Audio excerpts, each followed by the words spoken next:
ప్రియురాలి పెళ్ళికి నా ప్రయాణం పార్ట్ 3.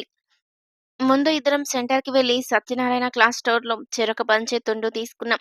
అక్కడే పెద్ద కవర్ విడిగా తీసుకున్నాం. బట్టలెక్కడ మార్చుకోవాలో తెలియలేదు. కిషోర్ నాతో "రేయ్! ఇలా ఎంతసేపు అటు ఇటు తిరుగుడు. ఒక లాడ్జిలో గది తీసుకుందాం. స్నానం కూడా చేసి పైకి వెళ్ళొచ్చాక బట్టలు తీసుకొని ఖాళీ చేసేద్దాం." నేను "అవును, సరిగ్గా చెప్పావు. స్నానం చేసి ఎళ్ళడమే మంచిది." ఇద్దరం ఒక చిన్న కిరాణా షాప్‌లో సబ్ సబ్బు, షాంపూ తీసుకొని కొండపైకి వెళ్ళే ద్వారం ఎదురు రోడ్డుకి ఇవతల ఉన్న అంజలి లాడ్జిలో గది తీసుకున్నాం.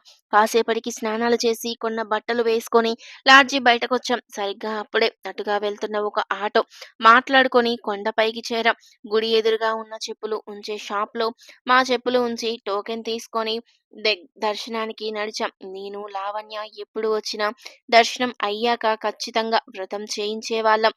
వ్రతం భార్యాభర్తలే చేయించాలని తెలుసు. తన కాలికి మెట్టలు తొడిగిన రోజే తనను భార్యగా భావించాను. అందుకే భార్యాభర్తలు అని చెప్పి వ్రతం చేయించేవాళ్ళం. లావణ్యకి గోధుమ నూక ప్రసాదం చాలా ఇష్టం.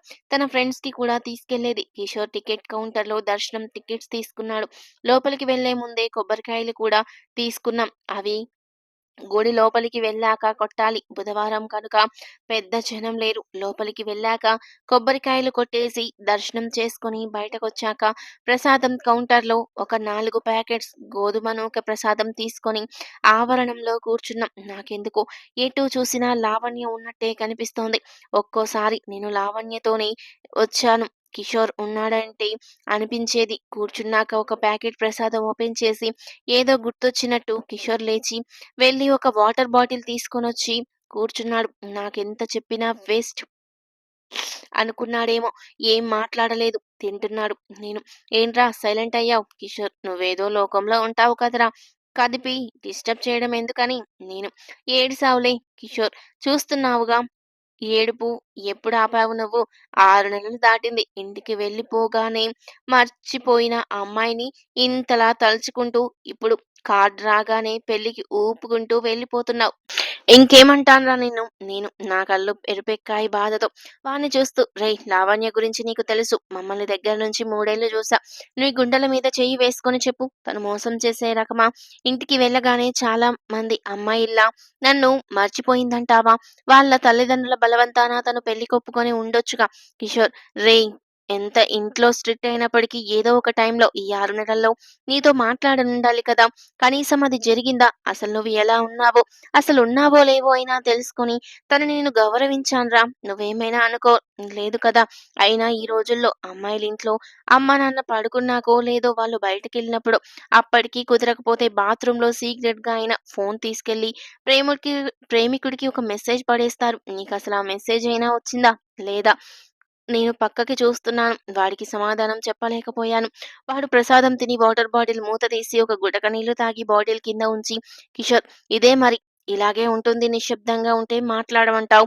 మాట్లాడితే అదోలా అయిపోతావు. ఇక్కడే 12 అవుతోంది. బయలుదేరితే కానీ మధ్యలో పనులవ్వవు. నాకర్థమైంది." వాడన్న దాంట్లో అంతరార్థం మందు కోసమని. సరే అని లేచి పక్కకి వెళ్ళి చేతులు కడుక్కొని నడుచుకుంటూ గుడి ఆవరణ దాటి బయటకొచ్చాం. అక్కడ షాప్‌లో ఉంచిన చెప్పులు తీసుకొని ఆటో స్టాండ్ వైపుకు వెళ్ళి ఒక ఆటో ఎక్కాం. ఆటో కిందకొచ్చేటప్పుడు ఎడమ పక్కన మనోహరంగా కనిపించే పంపా నదిలోని నీళ్లు నిశ్చలంగా ఉన్నాయి. దూరంగా కొండల మధ్యలో నుంచి పాయలుగా చీలిన నది రమణీయంగా ఉంది చూడడానికి. నడిచి లాడ్జికి వెళ్ళి బట్టలు మార్చుకొని పంచె, తుండ్లు కవర్‌లో వేసి గదిలో వదిలేసాం. బస్టాండ్ పార్కింగ్‌లోకి వెళ్ళి బండి ఒకసారి నేను తీశాను. కిషోర్ "రేయ్! అసలే హైవే. నువ్వు నిమిషానికోసారి ట్రాన్స్‌లోకి వెళ్తుంటావు. ఆదమరచి దేనికైనా గుద్దుతావు. నా మాట విని వెనక కూర్చొని నడుపుతాను నేను." కిందకి పైకే చూశాను వాణ్ణి. వాడికర్థమైంది. హెల్మెట్ ఏసుకోలేదు. వాడికిచ్చి పట్టుకోమన్నాను. బండి స్టార్ట్ అయింది. మా నెక్స్ట్ స్టాప్ తేటగుంట దాబా. ఎండ ఎక్కువగా ఉంది. బండి ముందుకు వేగంగా వెళ్తోంది. ముఖానికి, ఒంటికి పట్టిన చెమటల వల్ల బండి వేగానికి తగిలే గాలులు చల్లగా అనిపిస్తున్నాయి. అద్దంలో నుంచి వెనక్కి చూశాను. కిషోర్ వచ్చే పోయే లారీలను చూస్తున్నాడు. నా వేగం ఎక్కువే. వాడితో పోలిస్తే భయపడుతున్నాడేమో. రోడ్డు మీద పెద్ద కార్లు నన్ను దాటి దూసుకెళ్తున్నాయి. వాటద్దాలు ఎండకి మెరుస్తున్నాయి. కొద్దిసేపటి తర్వాత తేటగుంట అనే ఊరి బోర్డు ఎడమవైపు కనబడింది. కొంచెం ముందుకు వెళ్ళాక అమూల్య దాబా కనిపించింది. దాని పక్కనే స్వర్ణ వైన్స్ అని పెద్ద బోర్డు. కిషోర్ ముఖ కవళికలు మారాయి. అవి నాకు అద్దంలో ప్రస్ఫుటంగా కనిపిస్తున్నాయి. బండి డాబా ఎదురుగా ఆపాను. వాడు దిగాడు. నేను కూడా దిగి చుట్టూ చూశాను. డాబాలో లారీ వాళ్ళ కోలాహలం ఉంది. అందరూ తాగేస్తున్నారు. వైన్స్ ఎదురుగా మరియు ఆనుకొని ఉన్న తాగే ప్రదేశంలో జనం గుంపులుగా ఉన్నారు. కొంతమంది వెనుక వైపు పాస్ పోస్తున్నారు. కొంచెం చెడు వాసనొస్తోంది. కిషోర్ అడుగులు ముందుకు పడ్డాయి. నేను వెనక అనుసరించాను. కిషోర్ స్వర్ణ వైన్స్ ముందుకు వెళ్లి నించొని నన్ను చూశాడు. నేను వాడి ముందు కొంచెం ఇవతల నించున్నాను. వాడు నన్ను చూస్తూ కిషోర్ రేయ్! గుంటలో తాగేసి వెళ్ళిపోదాం. తక్కువ తాగుదాం. అసలే చాలా దూరం పోవాలి. ఊగుతూ పెళ్ళికి పోతే నవ్వుతారు. నేను నువ్వు చెప్తున్నావు తక్కువ తాగడం గురించి వెటకారంగా నవ్వాను. వాడు తల అటు తిప్పి హా! ప్రతిసారి అలా అవ్వదులే మాట్లాడితే ఆ రోజు జరిగింది తవ్వకు అన్నాడు. నేను సరేలే అన్నాను. వాడు చెప్పిన ఆ రోజు ఏం జరిగిందంటే ఒకరోజు వాడి పుట్టినరోజు నాడు నన్ను సవేరియా బార్‌కి తీసుకెళ్ళాడు. 2 బీర్లు తాగితే పడిపోయేవాడు. ఆ రోజు వోడ్కా చెప్పాడు. అది కూడా ఫుల్ బాటిల్. నేనొక క్వార్టర్ తాగాక ఎక్కేసింది. ఇంక ఆపేశాను. కానీ వాడు ఏదేదో మాట్లాడుతూ హాఫ్ వరకు తాగేశాడు. తర్వాత తూలిపోయి లెగలేక అక్కడే పడిపోయాడు. ఎలాగోలా వాణ్ణి ఆ రోజు రాత్రికి ఇంటికి తీసుకెళ్ళకుండా ఫ్రెండ్ రూమ్‌కి తీసుకెళ్ళి పడుకోబెట్టాను. ఆ రోజు వాడి చెప్పులు అదే బార్‌లో వదిలేశాడు. ఉదయం లేచాక చూసుకుంటే చెప్పులు లేవు. అలాగే ఇంటికెళ్ళాడు. చెప్పులేమయ్యాయని వాళ్ళింట్లో ఒకటే క్లాస్ ఫ్రెండ్ రూమ్‌లో పడుకుంటే ఎవరో వేసుకొని వెళ్ళిపోయారని చెప్పాడంట. కానీ కిషోర్ వాళ్ళ నాన్న ఫ్రెండ్ అదే బార్‌లో ఆ రోజు రాత్రి మమ్మల్ని చూసి వాళ్ళ నాన్నకి చెప్పాడు. ఇంక చెప్పేదేముంది వాడు నా వైపు చూసి ఏం చెప్పను. నేను నాకు బీర్ చాలు కిషోర్. బీర్ ఏమెక్కుంది? విస్కీ తాగుదామా? నేను రేయ్! నీకసలే ఆశ ఎక్కువ. కెపాసిటీ తక్కువ. ఇక్కడ కింద పడితే ఇంక పెళ్ళికి పోయినట్టే కిషోర్. రేయ్! అప్పుడెక్కువ తాగాను. నువ్వు కొంచెం తాగి మిగతా అంతా నా చేత తాగించ పడక ఏమవుతాను నేను? అవును మరి నీ నోట్లో తాగు తాగు అని పోశాను కదా నేను. కిషోర్ సరేలే అదంతా ఇప్పుడెందుకులే కానీ నీకు ఒక బీర్, నాకు ఆర్‌సీ క్వార్టర్ చెప్పుకుంటాను. నేను సరే అక్కడ వైన్స్‌ని ఆనుకొని ఒక రేకుల షెడ్డుంది. అందులో నాపరాయి బల్లలా కుర్చీలు వేసి ఉంచారు. కూర్చొని తాగేవాళ్ళకు సగం కట్టి ఉన్న గోడకు వెడల్పాటి చెక్కని కొట్టారు. నించొని తాగేవాళ్ళు గ్లాసులు పెట్టుకోవడానికి ఒక 30 మంది వరకు కూర్చొని లేదా నించొని తాగుతున్నారు. కిషోర్ నాతో నేను తెస్తాను నువ్వు పోయి ముందు ఒక మంచి ప్లేస్ చూసి ఆపు ఉంచు అన్నాడు. నేను సరే అని ఆ షెడ్‌లోకి వెళ్లి ఒక మూలన ఉన్న ఖాళీ ప్లేస్‌లో కూర్చున్నాను. అటు ఇటు చూస్తుంటే అంతలో అక్కడికొక ముసలాయన వచ్చాడు. సరిగ్గా నడవలేకపోతున్నాడు. తూలుతున్నాడు. చేతిలో చీప్ లిక్కర్ సీసా, ఒక గ్లాస్ వాటర్ ప్యాకెట్ ఉంది. నా ముందు ఉన్న కుర్చీలో కూర్చోబోయాడు.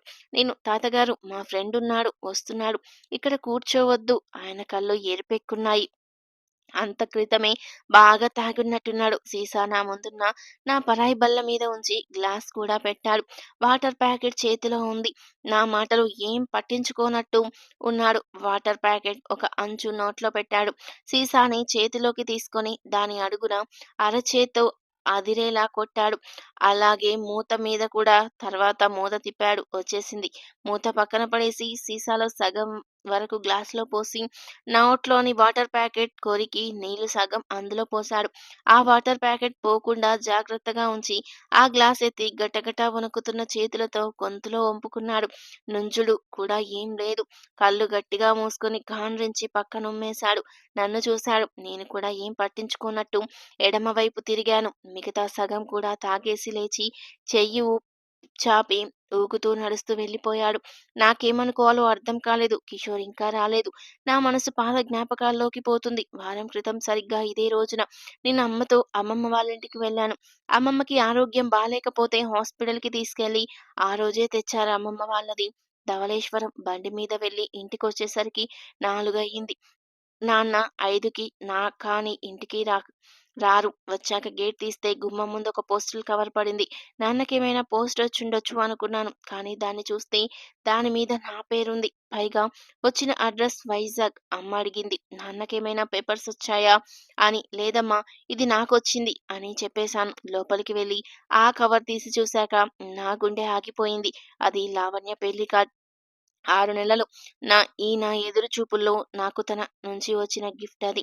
చూశాక అక్కడే అల్మారాలో పడేశాను. అందుకే ఈరోజు వెతికినప్పుడు దొరకలేదు. ఫామ్ అడ్రస్‌లో కూడా పూర్తి అడ్రస్ లేదు. వైజాగ్ అని మాత్రమే ఉంది. నన్ను నేను చాలా తిట్టుకున్నాను. 3 ఏళ్ల మా ప్రయాణంలో తనది వైజాగ్ అని మాత్రమే తెలుసుకున్నాను. అడ్రెస్ అడిగే అవసరం రాలేదు. అది తన మీద ఉన్న నమ్మకం కాబోలు. కిషోర్ అప్పుడే వచ్చి నా ముందు ఒక బీర్ వాడికి తెచ్చుకున్న విస్కీ 2 గ్లాసులు పెట్టి మళ్ళీ వెళ్ళి ఒక సోడా సీసా, ఒక థమ్స్ అప్ తెచ్చుకున్నాడు. నంజుకోడానికి పచ్చిశనగలు, బఠానీలు తెచ్చాడు. నేను వాటర్ వద్దా కిషోర్? సోడా ఉందిగా అవసరం లేదు. నేను సరే బీర్ సీసా మూత వాడే నోటితో తీసి నా ముందుంచాడు. తాగి చాలా రోజులైంది. తాగాలని అసల్లేదు. కానీ ఈ బాధకి తప్పేలా లేదు. కిషోర్ ఆలోచించకు తాగు. మందు తన బాధల్లో, కష్టాల్లో, ఆనందాల్లో ప్రతి దాంట్లో తోడుండే ఒక మంచి స్నేహితుడు. స్నేహితుడు ఎదురుగా ఉంటే ఇంట్లోకి పిలవాలి. అలా రోడ్డున నిలబెట్టకూడదు. అలాగే మందుని ఎదురుగా అలా ఉంచకుండా కడుపు అనే ఇంట్లోకి ఆహ్వానించాలి. అప్పుడే అది మెదడు లోకి చేరి మనలోని మాటల్ని నోటి ద్వారా బయటకు తెస్తుంది. నేను మందు ఫిలాసఫీ అదిరిందిరా అని బీర్ బాటిల్ ఎత్తి ఒక గుట్కా గొంతులో పోసుకొని పచ్చిశనగలు 3 నోట్లోకేసి కసకస నమిలాను. చల్లగా ఉన్న బీర్ గొంతులో నుంచి మృదువుగా దిగిపోయింది. కిషోర్ గ్లాసులో పోసుకోవచ్చుగా. నేను అవసరం లేదు. కిషోర్ కూడా పెగ్ కలుపుకొని తాగి నన్ను చూస్తూ రేయ్ మామ నువ్వు మంచోడివి కానీ అసలేం ప్రేమికుడివిరా. లావణ్యతో 3 ఏళ్లు రిలేషన్‌లో ఉన్నావు. తన అడ్రస్ తెలీదు. ఏమనాలిరా నిన్ను? చదువులేని ఎదవలు కూడా ప్రేమ అంటే చాలు అమ్మాయి ఇల్లు హైదరాబాద్‌లో ఉన్నా సరే వెళ్లి లేపుకొస్తున్నారు. నువ్వు మాత్రం కారు కార్డొచ్చింది అంతే. పెళ్ళికి వెళ్ళడానికి సీమంతంకి పోయే ముత్తైదువులా తయారయ్యావు. అసలు అడ్రస్ తెలిస్తే ఈ పాటికి పోయి లావణ్యని లేపుకొచ్చి ఇదే అన్నవరంలో పెళ్లి చేసుకునేవాడివి కదా! నేను ఇలాంటి రోజు నేను ఊహించలేదురా. అయినా తల్లిదండ్రుల్ని ఒప్పించి చేసుకోవాలి కానీ ఇలా ఇష్టం లేకుండా తెచ్చుకొని చేసుకొని వాళ్ళని బాధ పెట్టకూడదురా.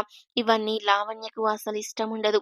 కిషోర్ ఇంకో పెగ్గు తాగి అవును తనిష్టపడదు. నీకు తన ఇల్లెక్కడో తెలీదు.